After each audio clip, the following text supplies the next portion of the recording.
Matapos ang 4 na taong pagiging biyuda, muling nakaramdam ng pag-ibig si Doktora Celine sa hindi niya inaasahang tao, ang kanyang driver na si Mang Greg.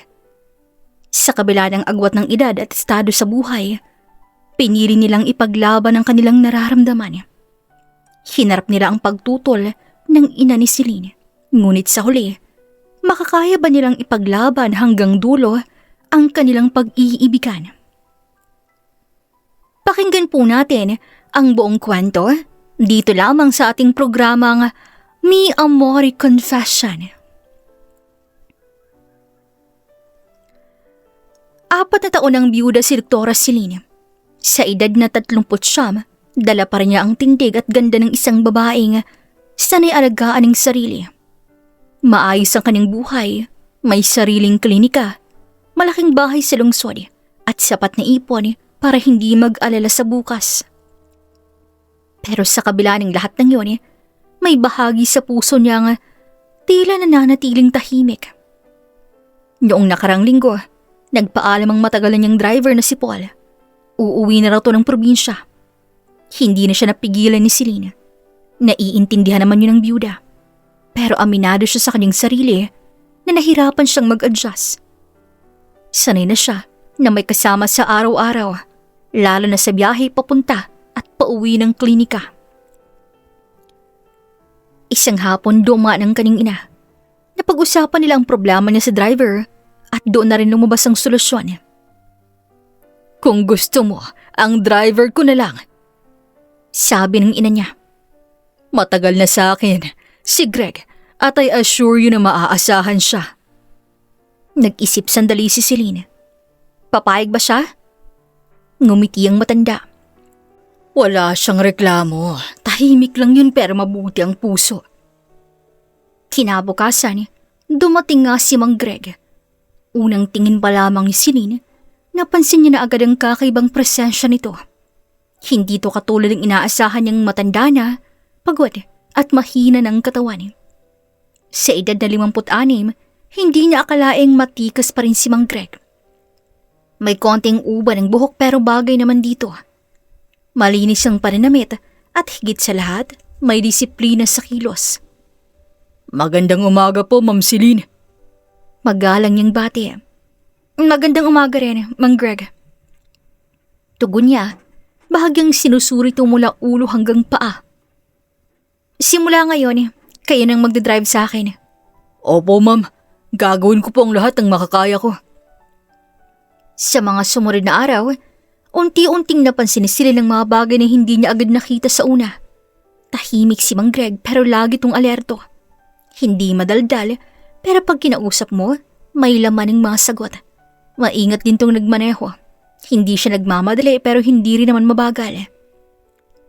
Isang umaga habang papunta sila sa klinika, nagkwentuhan silang dalawa. Matagal na po ba kayong driver ni Mama, Mang Greg? Mahigit 20 taon na po. Driver po ako ng papa ninyo bago ako napunta sa mama niyo. May pamilya ho kayo? Sandaling natahimik si Mang Greg bago sumagot. May asawa ho dati, pero wala na rin po siya. Ilang taon na rin. Napatingin si Celine sa bintana. Hindi niya inaasahan ng sagot. May kung anong bigat sa tinig nito na pamilyar sa kanya. Pareho pala tayo. Mahina niyang sabi. Hindi na yun sinagot ni Mang Greg. Pero mula sa salamin, nakita niyang bahagyang paggalaw ng mga mata nito. Parang may gusto siyang sabihin pero piniling manahimik. Lumipas ang mga araw at lalo pang naging pamilyar si Mang Greg sa rutina ni Celine. Alam na nito kung anong oras siya lalabas, kung saan siya pupunta, at kahit ang mga simpleng bagay tulad ng paborito niyang kape sa umaga. Isang gabi, inabot sila ng ulan pa uwi. Malakas ang buhos at halos wala nang makitang daan. Tahimik lamang si Mang Greg habang nagmamaneho. Pero ramdam ni Celine ang pagiging kalmado nito. Mang Greg, biglang sabi niya. Hindi niyo na ba naisipan pang maghanap ng mapapangsawa muli? Hindi na ho, Ma'am Celine. Ay, sa hirap ang buhay ngayon at saka may edad na rin naman ako. Baka hindi ko na siya mabigyan ng magandang buhay. Lalo na pag nagkaanak na kami. Sa buhay din po, ma'am. Mahirap kapag hindi mo napaghandaan lahat. Napaisip si Celine. Sa simpleng sagot na yun, may kung anong tumama sa kanya. Pagdating nila sa bahay, bumaba si Celine at sandaling tumingin kay Mang Greg. Salamat po. Ingat po kayo pa uwi. Oo, ma'am. Walang anuman po. Tugon nito. Pero bago tutuluying umalis, bigla siyang nagsalita muli. Mang Greg? Opo.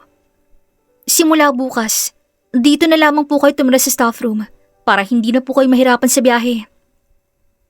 Bahagyang nagulat si Mang Greg. Ma'am, ayos lang po. Mas kailangan ko kayo dito. Kung okay lang po sa inyo. Sandaling nag-isip ang matanda bago tumango. Ay, sige po ma'am. Maraming salamat po. Habang pinapanood niya tong maglakad papunta sa quarters, may kakaibang pakiramdam si Celine sa kanyang dibdib. Hindi niya mapaliwanag. Hindi naman to biglaan, pero sigurado siya sa isang bagay. Sa loob ng 4 na taon, ngayon lamang ulit siya nakaramdam ng interes sa ibang tao. At sa hindi niya inaasahan, yun ay sa isang lalaking mas matanda pa sa kanya. Isang driver at isang simpleng tao. Pero sa bawat araw na lumilipas, mas lalo niyang napapansin ang mga bagay na dati hindi niya pinapansin. Ang paraan ng pagsagot nito, ang paggaling sa kanya, at ang tahimik nitong presensya na tila nagbibigay ng kakaibang ginhawa. Mula nang tumira si Mang Greg sa staff room ng bahay, unti-unting nagbagong araw-araw ni Dr. Celine. Dati, mag-isa lamang siyang kumakain. Pero ngayon, halos gabi-gabi, may kasama na nga siya sa hapag. Umupo na po kayo, ma'am. Magaling na sabi ni Mang Greg habang inaayos ang mesa. Mang Greg, ilang beses ko nang sinabi sa inyo, sabayin niyo na lang po ako. Sagot ni Celine, bahagyang nakangiti. Nung una po, nahihiya po ako. At ngayon? Tila nasasanay na rin po. Sagot ni Mang Greg, may bahagyang ngiti. Napansin niyo ni Celine. Simple lang, pero may kakaibang init sa dibdib niya tuwing nakikita niyang ngumiti ang matanda. Sa mga sumunod na araw, lalo niya pang napapansin ang sarili. Madalas, nahuhuli niyang sariling nakatitig kay Mang Greg habang kumakain to. O kaya naman, napapangiti siya ng walang dahilan kapag naririnig niya ang boses nito mula sa labas. Anong nangyayari sa akin? Minsa'y bulong niya sa sarili habang nakaharap sa salamin. Hindi niya maintindihan. Hindi ito basta paghanga at alam niyang hindi rin simpleng pagkagusto. Isang araw habang nasa bahay si Celine, biglang nagkaproblema ang banyo niya. Isang malakas sa kalabog ang narinig, kasunod ang rumaragasang tubig mula sa gripong natanggal. Napasigaw siya habang pilit pinipigilan ng tubig. Nabasa ang kanyang damit. Kumapit sa katawan niyang tela. Mang Greg! Tawag niya. Agad namang dumating ang matanda. Ma'am, ano hong nangyari? Tanong nito at mabilis na lumapit. Natanggal yung gripo. Hindi ko mapigil eh. Sagot ni Celine, halatang naguguluhan.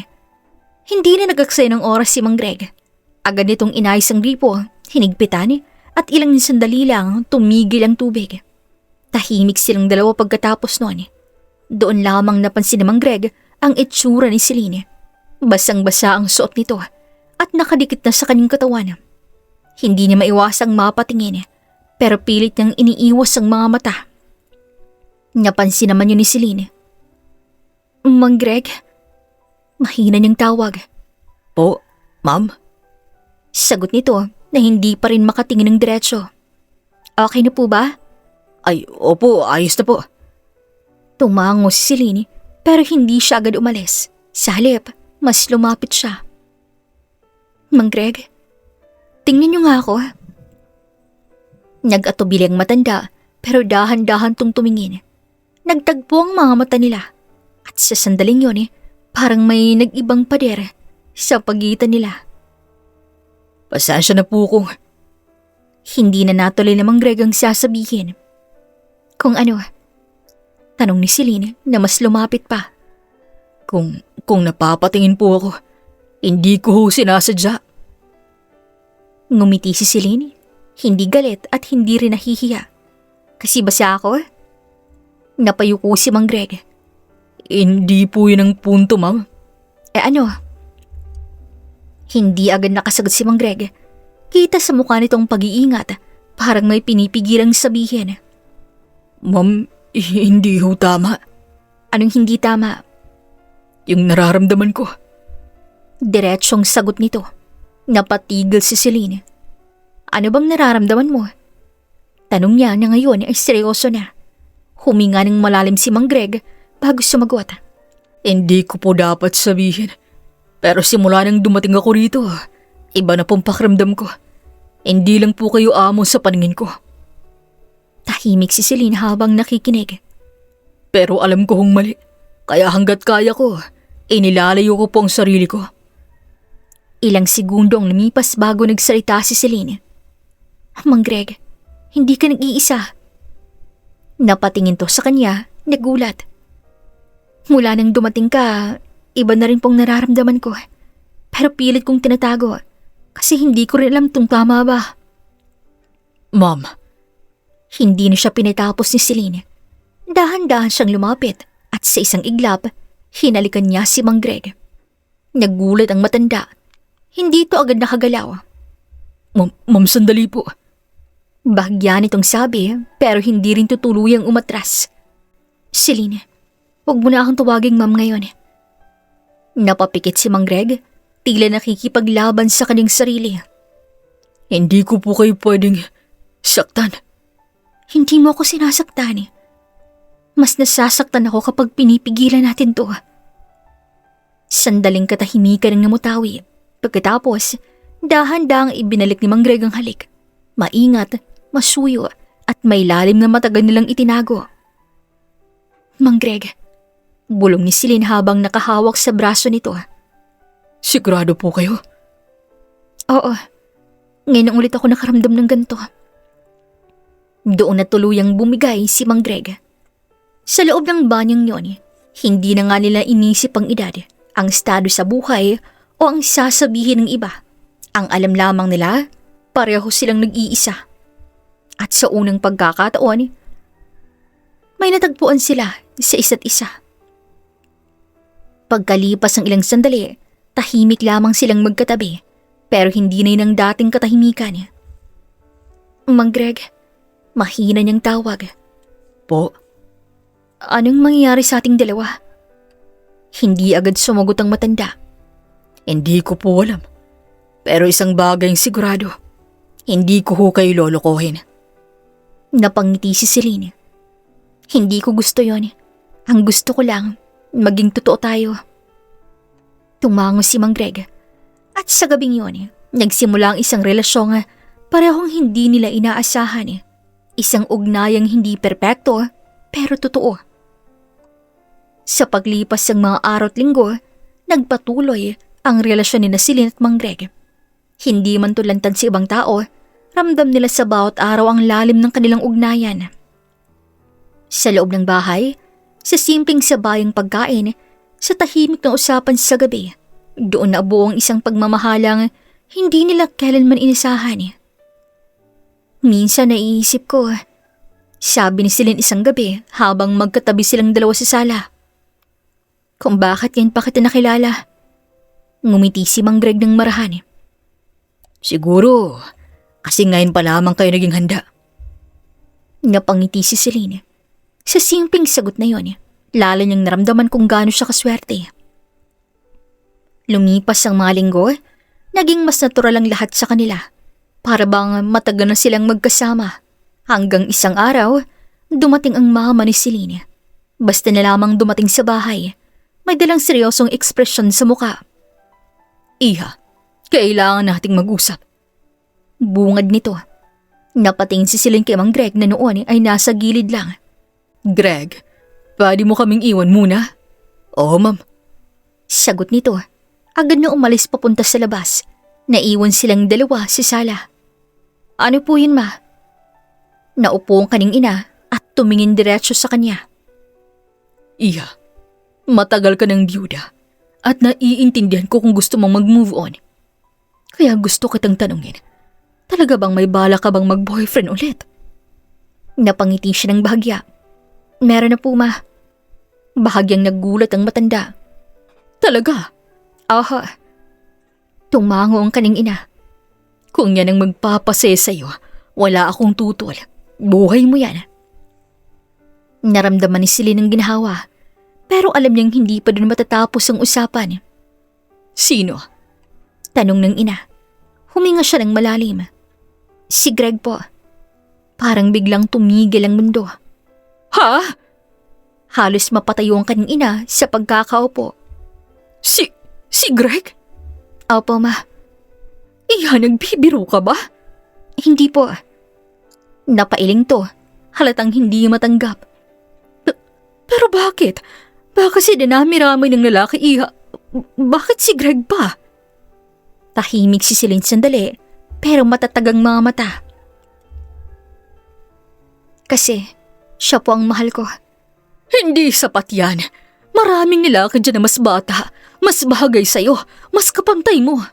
Hindi ko po kailangan ng kapantay. Ang kailangan ko yung totoo. Driver siya. Trabaho niyang pagsilbihan ka. Yan ang ginagawa niya, ma. Pinagsisilbihan niya ako at minahal ko po siya dahil doon.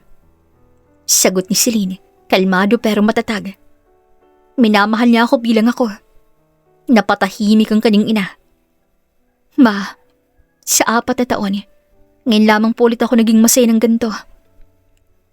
Hindi ako papayag sa ganito.